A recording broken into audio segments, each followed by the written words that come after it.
പ്രശ്നം എന്താന്ന് ചോദിച്ചു കഴിഞ്ഞാൽ എന്റെ അധികാര പരിധി കയറി ചേച്ചി കളിച്ചു. എനിക്കത് ഇഷ്ടപ്പെട്ടില്ല, ഞാൻ പ്രതികരിച്ചു, അത്രേ ഉള്ളൂ. ഈ മന്ത്രിമാർക്കൊക്കെ അധികാരം ഉണ്ടെന്ന് പറഞ്ഞിട്ട് ഈ കുടുംബശ്രീയിലെ പെണ്ണുങ്ങൾക്ക് എന്നാ ഈ അധികാര പരിധിയൊക്കെ ഉണ്ടായിന്നറിയാം. അമ്മാനത് എങ്ങനെ അറിയാം അമ്മാവ? കാര്യം പറഞ്ഞില്ല ഏട്ടാ, കുടുംബശ്രീയിലെ പൈസ അംഗങ്ങളൊക്കെ ലോണായിട്ടൊക്കെ എടുക്കാറുണ്ട്. അപ്പൊ അവരിത് തിരിച്ചടയ്ക്കുമ്പോ പലിശ അടക്കുമല്ലോ. അപ്പൊ ഈ പലിശ അടക്കുന്നവർക്ക് അവർ പലിശയായിട്ട് കൂടുതൽ പൈസയല്ലേ അടക്കുന്നത്. അപ്പൊ അവർക്ക് സാധാരണ ഇത് മൊത്തം പിരിച്ചു വിടുമ്പോ കുറച്ച് കൂടുതൽ പൈസ അവർക്ക് കൊടുക്കും.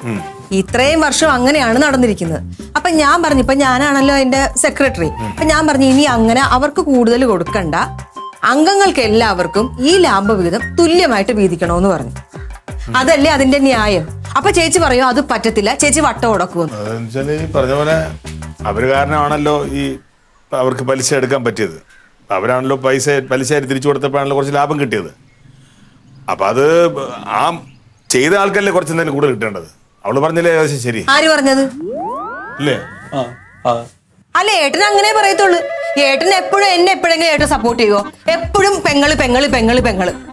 വേണ്ട, എന്റെ ഭാഗത്ത് ആരും നിക്കണ്ട. തീർന്നല്ലോ കാര്യം കണ്ടില്ലേ?